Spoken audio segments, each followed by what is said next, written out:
Apreciada familia de esta iglesia particular, en medio de los distintos procesos que la iglesia ha asumido en diferentes ámbitos para su renovación y cumplir con el mandato misionero del Señor, desde hace varios años, la iglesia ha encarnado en su misión diferentes procesos para desarrollar diferentes formas de anunciar la buena nueva de Jesucristo a todos los rincones del país.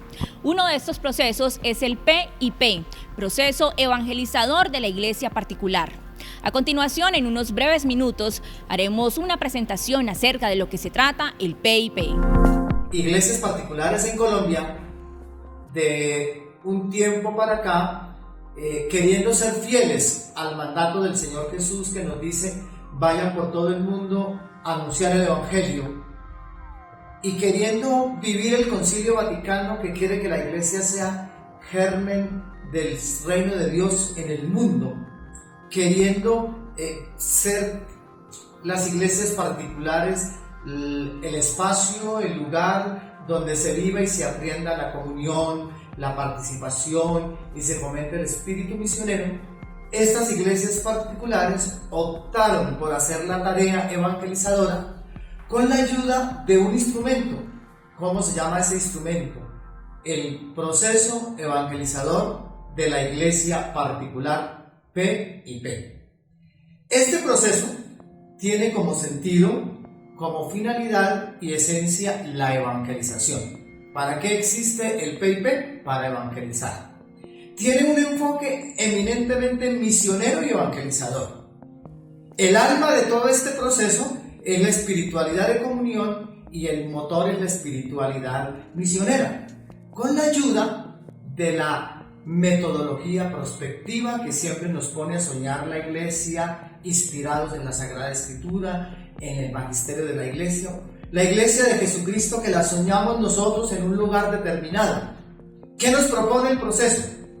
El proceso nos propone que nosotros pongamos a Jesucristo en el centro de la vida personal y en el centro de la vida comunitaria, en todas sus expresiones: las familias, las pequeñas comunidades, las parroquias, la diócesis y todas las estructuras comunitarias que se puedan tener. Es un proceso que nos ha hecho mucho bien porque nos hace tener a flor de piel el espíritu misionero, que nos hace llevar a Jesucristo con ingenio, con creatividad, y que nos ayuda a través del primer anuncio a conformar comunidades eclesiales misioneras, espacios naturales donde hacer un proceso de iniciación cristiana que nos permita fortalecer la fe, darle solidez a la conversión y lograr ser los discípulos misioneros que el Señor nos pide. Que este instrumento que la iglesia nos regala nos sirva para nuestro bien, que nos ayude y que nos siga ayudando para realizar la tarea evangelizadora del Señor. Sabemos muy bien que la iglesia existe para evangelizar. Esa es su alegría y su vocación. Esto lo ha dicho el Papa Francisco como invitación para que todos como iglesia recordemos siempre renovarnos y debemos mostrar la alegría del Evangelio.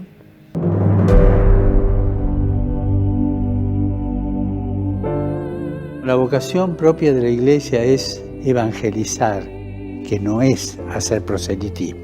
No, la vocación es evangelizar. Más aún, la identidad de la iglesia es evangelizar.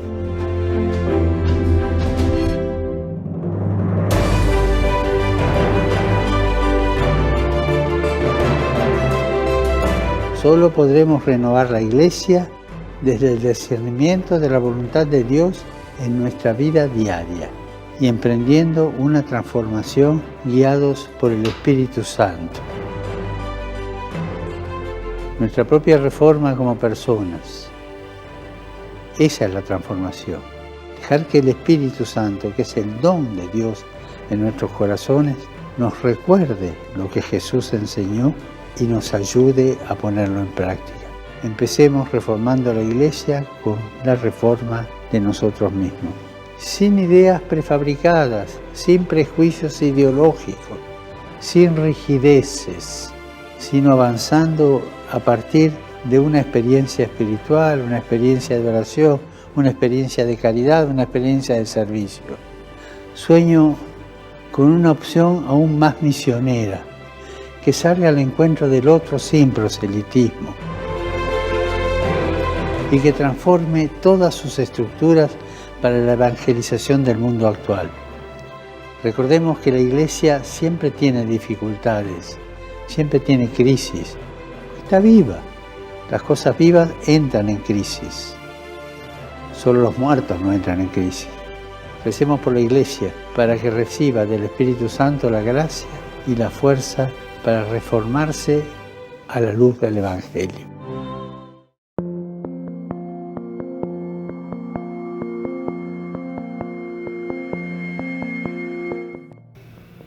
En este punto nos estaremos preguntando ¿cómo hacerlo? ¿Cómo evangelizar? Les presentamos al padre Freddy Ramírez Peñaranda. Él es el vicario de pastoral de la diócesis de Cúcuta, quien nos cuenta cómo evangelizar, qué método se utiliza y cómo aplicarlo en nuestra iglesia particular. La tarea importante de la iglesia es evangelizar. Y creo que es muy importante en medio de esta realidad que lleguemos a todos. Es una experiencia de fe que sea querigmática y que nos ayude y nos acompañe en medio del camino.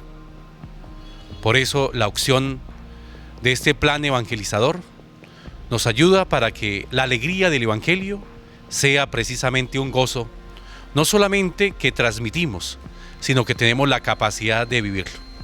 Es una experiencia que nos centra en Jesucristo, nuestro Salvador, y nos ayuda para que usted y yo, caminando, dando pasos, realmente crezcamos en la fe y como auténticos cristianos. Es una tarea que hacemos entre todos.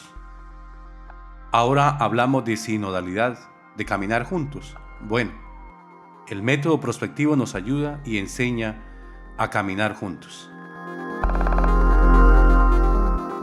Lo primero es ver nuestra realidad. Nos sentamos y la describimos. La realidad social y la realidad eclesial.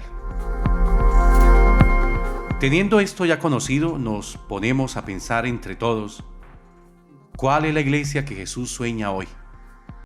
Y con la ayuda de la divina revelación del magisterio de la iglesia y de la teología, describimos la diócesis o arquidiócesis que soñamos, la iglesia que Jesús quiere para nosotros. Luego entre todos escogemos una idea fuerza que nos motive, como un lema que nos aliente, y juntos hacemos como la maqueta de la diócesis que soñamos, la parroquia que soñamos, la pequeña comunidad que soñamos, las familias que soñamos. Teniendo esto, nos ponemos a discernir esta realidad con la luz del Evangelio y miramos cuáles signos de Dios encontramos en la realidad. ¿Qué se opone a Dios? ¿Qué conversiones necesitamos como personas, comunidad, parroquia, diócesis? ¿Y qué retos nos presenta esta realidad? Luego viene el itinerario, el camino que entre todos nos proponemos para llegar a la meta deseada de ser una iglesia de comunión, participación, formación y misión, la iglesia que Jesús quiere.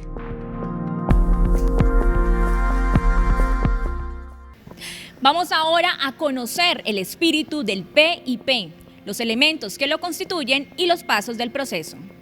La Iglesia existe para evangelizar y comprender los elementos constitutivos del proceso. Es lograr captar lo esencial de esta propuesta pastoral.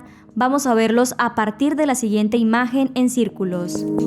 El primer círculo tiene que ver con que el centro de todo proceso es Jesucristo, Sol que nace de lo alto, y por tanto la Santísima Trinidad. El segundo círculo es la animación misionera y comunitaria. En la implementación del PIP se comienza por asegurar la animación comunitaria y misionera, tanto de los fieles, que de alguna manera serán los que acompañan los inicios y el desarrollo del proceso, así como de los que seguirán. El tercero, el proceso evangelizador de la Iglesia. El camino de los creyentes se recorre gracias a un proceso escalonado y por etapas, que estructura su conversión progresiva hasta cuando asimila y pone en práctica los ideales de la comunión y la misión católica. Cuarto círculo, las personas en la Iglesia. Un pueblo constituido por diversos dones y ministerios, sujeto y objeto de la evangelización. El proceso no solo debe involucrar a todas las personas en la Iglesia, sino que todo el quehacer, es decir, la acción pastoral. El quinto círculo, la acción pastoral y su enfoque ministerial. Presenta ya una organización pastoral básica en la que la labor evangelizadora ya sea diseñado con la ayuda de los fieles evangelizados y evangelizadores. Y las vertientes fundamentales son la pastoral profética, la pastoral litúrgica y la pastoral caritativa y social. El sexto círculo, el enfoque misionero determina todo proceso, la Iglesia en salida. El fruto maduro del camino comenzado con la acción misionera y consolidado por la iniciación cristiana es la acción pastoral, que consiste en la inserción progresiva, plena, consciente y madura en la comunidad cristiana y en la tarea que ella, como Iglesia, ha recibido de Cristo. Y finalmente, las estructuras sobre las que se fundamenta este proceso. Unas son de decisión, otras de formación y capacitación, otras de consulta y animación, otras de comunión y participación y otras de ejecución. Y todo lo anterior, ¿cómo se realiza? ¿Cuáles son los pasos? Cada paso tiene un acento y cada año tiene una insistencia. Tanto los acentos como las insistencias son refuerzo pedagógico para los fieles que están viviendo su proceso interior de evangelización o para recordar y potenciar lo ya vivido. Pues son 4 pasos. El primero, el encuentro con Cristo, que acentúa el primer anuncio y querigma. Este primer paso del PIP tiene por insistencia principal el encuentro con Jesús, porque de este encuentro dependen toda la vida cristiana y toda acción pastoral. Su objetivo principal es acrecentar y multiplicar el espíritu misionero de los que ya han comenzado y llegar con el mensaje del querigma al mayor número posible de personas. El segundo paso, el seguimiento de Cristo. Este paso tiene un acento catequístico, con insistencias anuales propicias para que toda la Iglesia particular revise el cumplimiento de las tareas propias de la iniciación cristiana, conocidas, el conocimiento de la fe, su celebración, el aprendizaje integral de la vida en Cristo, la oración cristiana, la comunión, la misión. El tercer paso, la comunidad con Jesús. Acentúa la vida comunitaria. Los 5 años de este paso insisten en distintas dimensiones de la vida comunitaria que muchos fieles deben haber adquirido ya para este momento, de tal manera que resplandezca por la caridad de sus miembros, por su solidaridad entre ellos. Y el cuarto paso, enviados por Cristo, que tiene su acento en la misión. Esta etapa del itinerario llega para animar aún más el compromiso cristiano de los evangelizados en el mundo, tanto para los apostolados del anuncio y convocatoria a la fe y a los procesos de formación cristiana. En este punto, y después de ver todo lo anterior, seguramente nos estaremos preguntando, ¿cómo queda organizada la pastoral de nuestra iglesia particular? El cuadro que vemos es como una foto del proceso evangelizador de la iglesia particular, el cuadro de la experiencia de misión, las personas que viven y hacen el proceso, las estructuras de comunión, participación, formación y misión. Si lo ponemos en práctica, vamos a tener una iglesia cada día más grande, una iglesia construyendo el reino de Dios, como nos han enseñado, ya que en el PIP asumimos la espiritualidad sinodal de comunión, participación y misión. Asumimos la espiritualidad siendo casa y escuela de comunión. Asumimos la espiritualidad de participación en los ministerios y servicios que se nos brindan por medio de las estructuras y demás servicios. Asumimos la espiritualidad de la misión porque entramos en un proceso misionero en la diócesis y en las parroquias. El centro de nuestro proceso de pastoral estará siempre en lo que haga más humana la vida de las personas. Tenemos una opción preferencial por los pobres, los afligidos, los más débiles y necesitados. El enfoque del PIP es evangelizador, pero también es un enfoque y es una apuesta completamente misionera. Es una propuesta para que la parroquia sea misionera, para que la diócesis sea misionera, para que la pequeña comunidad sea misionera. Después de ver la anterior propuesta de proceso de evangelización, esperamos pueda ser aplicado en las iglesias particulares para que el anuncio de la buena nueva siga dando frutos abundantes en cada uno de los rincones de nuestro país.